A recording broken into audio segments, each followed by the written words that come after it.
Hello and welcome. I'm Caitlin Rashbaum. I'm the Manager of Account Success here at Conductor. Today I'm joined by Jonathan Bleier, who's the Senior Global SEO Manager at McAfee, Kristi Dillman, the Search Manager at Zurich North America, Rob Ramirez, Senior SEO Manager at Ticketmaster, and Kristen King, Associate Marketing Manager at Shoe Carnival. We're really excited to chat with you all today.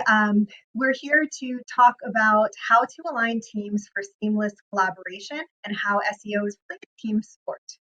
So we all know that to achieve organic marketing success, all of your teams, search to content to web, must work together. And it's not always easy to get everyone on the same page when it comes to SEO. So I think just to set the stage for everyone, I would love to quickly understand your SEO teams, if you have a dedicated. How big is that team? And then what team do you personally sit on as well? So I guess, Jonathan, we'll start with you. So again, my name is Jonathan. I'm the senior global SEO manager at McAfee, and my team is about 10 SEOs, and we have I sit on the consumer growth marketing team, which is about 45-50 people. Great. And Kristen. Hi, so I work at Shoe Carnival. I've been at Shoe Carnival for about 6 years, and I've been in SEO for most of that time as I've moved between different departments and different titles. The SEO team is just me, but I get a lot of cross-functional support from the other marketing channel owners, from marketing leadership, from the e-com team, and of course from Conductor. All in all, our combined marketing and e-commerce team at Shoe Carnival is about 30 strong. I currently sit on the marketing side, but I used to sit on the e-commerce side, so I comfortably have a foot in both worlds. Great, thank you. And Rob. Yeah, Rob Ramirez, the Senior Technical Manager at Live Nation Ticketmaster. Our team of SEO specialists is about 4 right now, although we definitely partner with all kinds of folks. We sit on the marketing team, but we work really closely with product and tech, devs. We have good partnerships, I would say, with pretty much everyone across the org. Perfect. And then Kristi.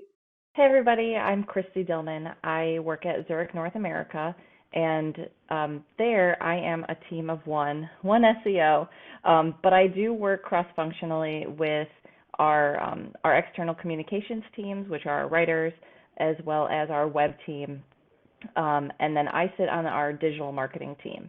Perfect. Thank you all. Excited to have you. It seems like we have a lot of different perspectives today, so looking forward to hearing about everybody's experience. So I think my first question, knowing that folks sit on, particularly Kristi and Kristen, I know you sit on very small teams, but do interact with a number of content creators. So I'd love to understand kind of how do you ensure that the content team is following SEO practices, and how did you get the process really set up in that way? Sure. So when we started tackling SEO at Zurich, I started working with our writers to create templates. So there were a form for them to fill out every time they were working on a new piece of content. So that would include, your H1s, the keywords you were targeting, basically all the best practices, so that nothing was really forgotten, because since I'm only a team of one, I can't be there every step of their journey when they write to think about SEO. And I felt that really helped for them to help kind of check those boxes off as they were going, but also to really bake SEO into the writing process and not sprinkle it on top after the fact. And mind you, we still do try to sprinkle it on after, but we try to start with that approach so that we're really putting the best piece of content out there the first time. I've had a really similar experience. SEO in and of itself can be a full-time job, but so is content creation.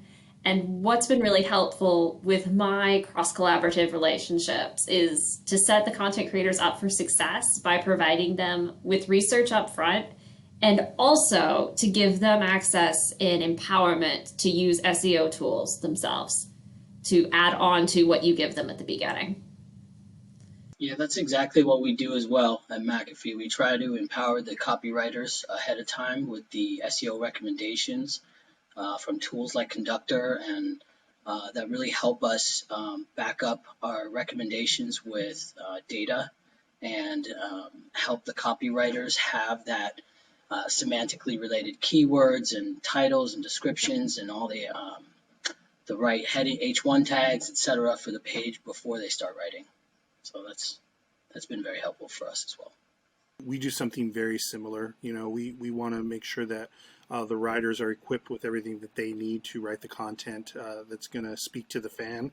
One of the things that's changed in general about SEO is that the algorithm is so much better now at identifying based on the intent of your words and what you're writing about, and ranking things properly in that fashion. So obviously keywords still matter, they always will, but we really want to first and foremost write content that resonates with our fans, make sure that we are discussing topics from a point of view of authority and relevance, and let the rest kind of fall into place. Now we still do have really strict controls and input on things like heading tags, title, description tags, all of those types of elements, and we make sure that we're always there offering our guidance for those elements. But at the end of the day, we just want to empower our writers to write the best piece of content that they possibly can. One thing that I'll add is that I also work with my writers to set up workspaces in Conductor so that not only when they're writing, but after they're writing, they can actually see how their pieces are performing. Our head of external communications can also see all of that. So then she has an idea of what pieces are working well for us. And then the writers also feel that sense of like, I did it right. Yeah, that's a really good point. Making sure to hold up those wins, especially ones that were SEO driven, is really important because it does motivate the writers to continue to, take your advice and think about SEO as they're kind of crafting the content and showing them, hey, look, you did this work. It's performing really well for us because of the types of things that you thought about as you were crafting the content, is really kind of like a positive feedback loop that we really rely on. I do the same thing with the front end and back end developers as well. I try to show them all the SEO wins that we're getting. That really helps encourage and motivate people to continue to do these type of changes, because a lot of times the front end and back end engineers are unclear as to your reasons why these SEO recommendations are trying to be deployed. So it really helps to show them as well the successes that you get from making these changes. That's funny, Jonathan, because I was going to chime in with an almost identical point, right? Like we've been talking about copywriters as content creators, but there's also the front end and back end developers, and they're content creators in their own right. And bringing in that site design and those development team leads into the technical SEO conversations and granting them access to the SEO tools also improves the overall performance of your site, and therefore the content you're putting out, you're publishing, I'm in the e-commerce space with the product listings. It's all so interconnected. Absolutely. So it sounds like, you're all at a really great place with some internal teams to where you're really motivating them with the successes that you've seen. Is there, I guess, a specific example of maybe how you got there and how you determine those shared KPIs with these teams? It's just an ongoing process for us. It's not perfect. And we definitely have issues as we scale up to write more content. Coming out of COVID, it is definitely going to be something that's at the top of mind. But yeah, it's just an ongoing process and something that we're always trying to refine and work with the folks that are responsible for crafting that content. Having sessions and partnering with Conductor and making sure that we're kind of training folks to use the tools, seeing all the cool things that you guys are building has been really valuable for us too. Things like Explorer, there's so much, and even the widget that you guys developed for Chrome, right? All of those types of things can be really helpful and exciting for content creators because we're just giving them more tools to do their job a little bit better. So that's been really an ongoing process, but it's been a really good one. I totally agree. There's so many cool functions in Conductor. Prior to us using Conductor, a lot of our SEO was done manually, and I'll tell you that once we did go to Conductor and implemented it and everyone had access, that is really what helped like just springboard all of our SEO, because it wasn't being kind of held with me. It was really empowering the writers, the web team, the marketing managers to really not just do their own research, but to have tools that they could use. And then also to be getting automated reporting sent to them, because I have those types of things set up with our marketing managers to say, hey, we did make this change 3 months ago or 2 months ago, and are we still seeing improvement? And I feel like all of those aspects have really helped, and it's been ever evolving for the last 3 years. It's never just stopped. It's not like we put one thing in place. It's been try this thing, throw a lot of things at the dartboard and see what sticks, and the thing that sticks, let's improve upon it. There can be a lot of drawbacks to working on a small team, but one of the really awesome things about working on a small team is that you do get to learn a lot about, what your fellow channel owners are doing. We get to have group meetings where we talk about, our wins and losses for the week, for the quarter. We get to share in each other's successes and learn from the things that didn't quite stick the landing. And that's been truly awesome. Also, just again, being in the e-commerce retail space, like aligning on KPIs for us is relatively easy, right? Ultimately, we're driving traffic to the website and we're driving in-store and online conversions. But, as with all things, it's not like with SEO, you can exactly have a ROAS that means the same thing as in the CPC world or as in the social media world. So there is also that bit of, what's the word I'm looking for? Like setting the expectations that are appropriate for the organic search channel, and understanding that the way you measure those KPIs and the way you present those KPIs might be a little bit different than how you'd present it in other parts of marketing. So I know we talked a little bit about some ways that non-SEO stakeholders are using the Conductor platform, specifically within the Chrome extension, which we have seen a lot of success for maybe non-technical SEOs, and would love to hear just a little bit more about Rob. I know Kristi. I know you both of you had mentioned that you have teams that are using the platform. Is there anything else specifically within the platform that those teams are getting value out of that might be helpful for other folks to be aware of? So one thing that I taught my writers about is, a lot of times when they go into Explorer, they think that Explorer is really just for keyword research.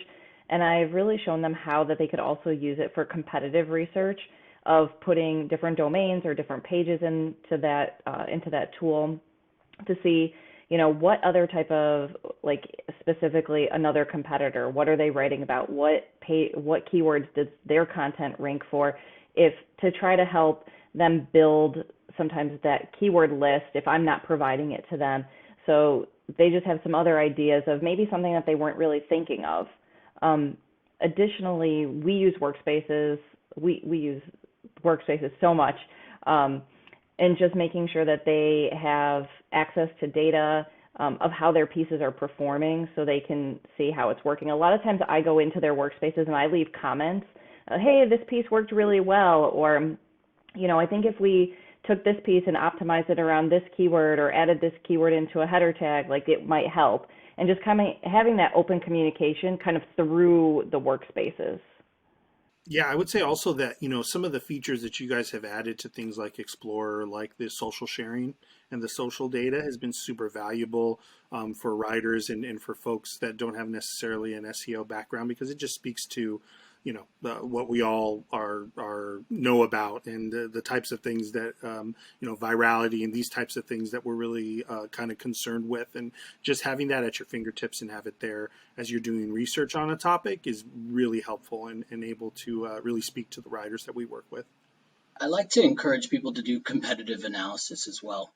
I think that's how I learned how to do really good SEO, was looking at what ranks number one in Google for that keyword, and to use the tools instead of just looking at your own website, to look at the competitors' number one ranking positions and their pages, and to take to get those takeaways and use them for your own pages. So I like to encourage the competitive analysis in these tools.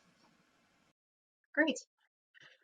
So I know something else we wanted to touch on today was, given how much really SEO has changed over the past 10 years. Jonathan, you mentioned earlier that you've been in SEO for about 20 years. And I think historically it has really always been a one-person team, and we're still seeing that in some cases, but it is growing in other cases. So I think we'd love to understand, kind of knowing that SEO is really a pillar across many marketing organizations. How have you, as the SEO champion, been able to get buy-in from leadership across the org for organic marketing? I think this is an amazing topic because I was in Kristi's position where I was the only SEO for many years. And that really forced me to work cross-functionally and to try and get buy-in from leadership, etc. I'm fortunate in this at McAfee in this role that the senior leadership all value SEO greatly. So it's been much easier for me here. Plus, just budget for growing the team, etc. When the executive level leadership is into SEO, it's wonderful for us. It's very challenging to do it by yourself. There's so much to do. There's so much analysis to do, and also that during the content creation process, there's so many different moving pieces of copywriters and product managers that need to look at pages, and legal, and all these different moving pieces that you really need more. It's more than a one-man show. It needs to be, because there's so much going on. So for me, I'm very excited. Just over the last 20 years, I've seen so much progress in leadership, putting emphasis on SEO and giving us budget and resources for awesome tools like Conductor to get the job done efficiently and and have speed to market. So it's really been great. I've been doing SEO at Zurich for about 3.5 years. And while previous to me, we didn't have anyone doing it at all, I saw it as an opportunity. I saw a lot of our pages didn't rank for keywords that I thought they should rank for, and I kind of just took it upon myself to try. So it grew from really us not focusing on this in an industry that has been so focused on relationships and relationship building in the past, to trying to get people onto our website and, getting them in for those entry-level type keywords. People are doing research, or they're looking online for commercial insurance, which is kind of surprising sometimes. But yes, a lot of people do. And that's been one of the things that I've been trying to show everybody, is that people do look for this type of information. Not every company is, Nike or Amazon or someone who's really huge and has someone that specializes in what we provide. Some of them are smaller companies that don't have that role, so they're doing kind of like how I do SEO and 3 or 4 other things, they're doing insurance and 3 or 4 other things.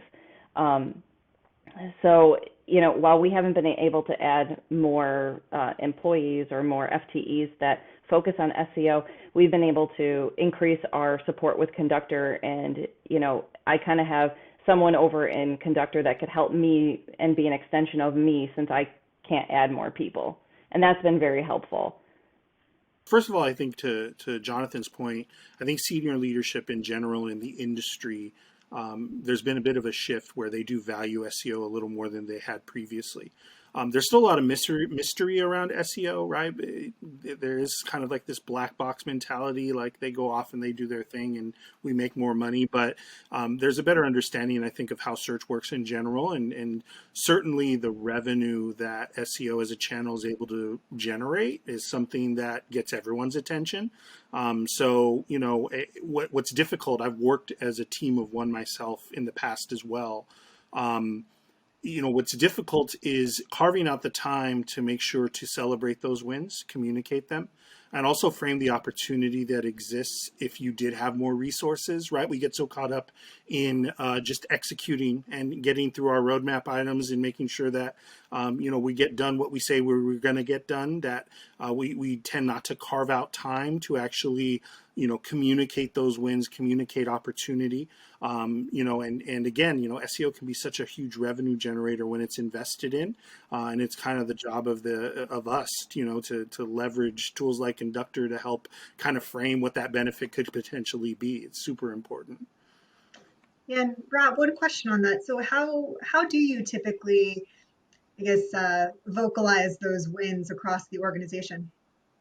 Yeah, I mean, we're just, we're quick to give credit.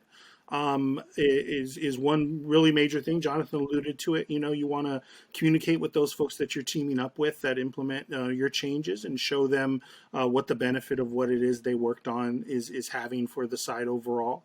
And the other part that's really important, obviously, depending on how much revenue you're actually generating for marketing or for wherever you sit, just making sure that you're communicating that very clearly to all the folks that need to be hearing it, so that SEO becomes a revenue making channel, one of the strongest, hopefully, revenue making channels for any business, really.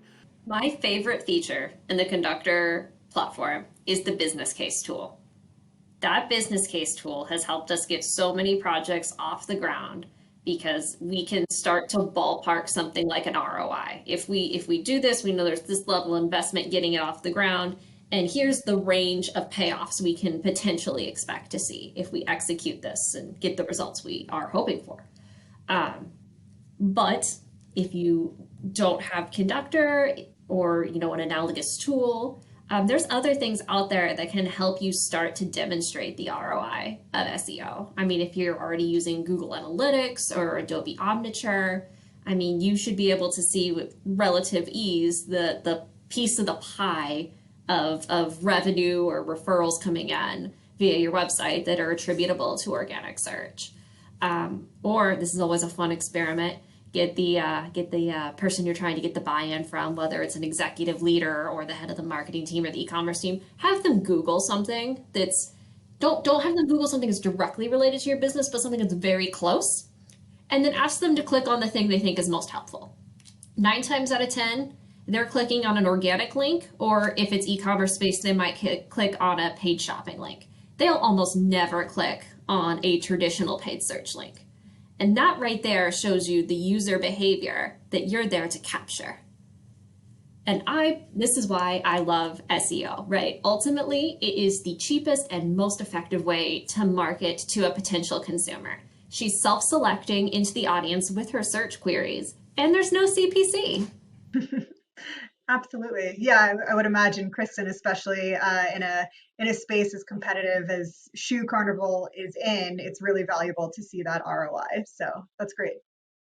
Oh, absolutely. And one of the most valuable things we ever did was decide that in the organic space, we needed to own kids' shoes keywords. We do family footwear. That's the gap that we needed to own. That was the goal.